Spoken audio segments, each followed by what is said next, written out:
नमस्कार. यूट्यूब चॅनलमध्ये आपले सहर्ष स्वागत. विधानसभा निवडणुकीला आता अवघे 8 दिवस उरले आहेत. 20 तारखेला मतदान आहे तर 23 तारखेला मतमोजणी आहे. या निवडणूक महाविकास आघाडी आणि महायुती यांच्यामध्ये अतिशय अटीतटीने लढली जात आहे. या निवडणुकीचा जो सत्ता स्थापनेचा खेळ आहे, या सत्ता स्थापनेच्या खेळामध्ये पुणे जिल्हा हा सर्वाधिक महत्त्वपूर्ण भूमिका बजावू शकतो अशी शक्यता आहे. पुणे जिल्ह्यामध्ये विधानसभेच्या 21 जागा आहेत.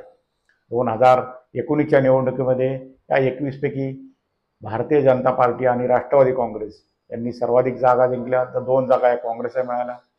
राष्ट्रवादी काँग्रेसला 10 जागा मिळाल्या, भारतीय जनता पार्टीला 9 जागा मिळाल्या, तर काँग्रेसला 2 जागा मिळाल्या. यंदाच्या निवडणुकीमध्ये आता सर्वच पक्षात फाटाफूट झालेले आहे.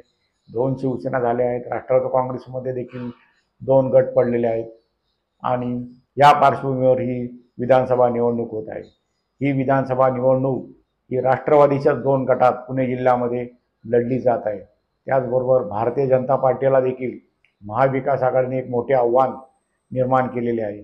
त्यामुळे या 21 जागांमध्ये जर काही जागा जर शरद पवार यांच्या राष्ट्रवादी काँग्रेसला जर मिळाल्या तर निश्चितच महाराष्ट्रातील सत्ता स्थापनेचे गणित हे बिघडू शकते. या 21 जागांमध्ये शरद पवार यांच्या राष्ट्रवादी काँग्रेसने इंदापूर, बारामती, आंबेगाव, खेड आणि जुन्नर या मतदारसंघामध्ये मोठ्या प्रमाणावर आपली ताकद लावलेली आहे.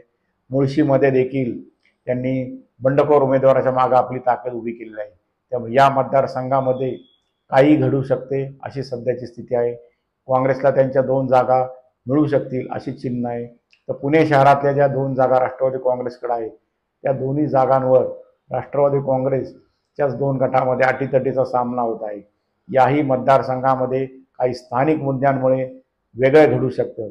त्यामुळे या जागा साहजिकच शरदचंद्र पवार राष्ट्रवादी काँग्रेसकडे जाऊ शकतात आणि मग महायुतीच्या जागांवर जो संख्याबळाचा खेळ आहे त्याच्यावर निश्चितच परिणाम होऊ शकतो.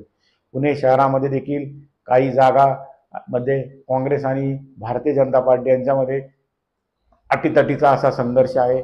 कसबा, शिवाजीनगर या 2 मतदारसंघात विशेषतः हा संघर्ष जाणवत आहे. त्यामुळे या दोन्ही मतदारसंघामध्ये निश्चितच शेवट अतिशय अटीतटीची लढत होऊन येणारा उमेदवार हा अत्यंत कमी मताच्या फरकाने निवडून येईल अशी स्थिती आहे. त्यामुळे महाविकास आघाडीने जर पुणे जिल्ह्यामध्ये अधिक जागा जिंकल्यास महायुतीचे गणित निश्चितच बिघडू शकते.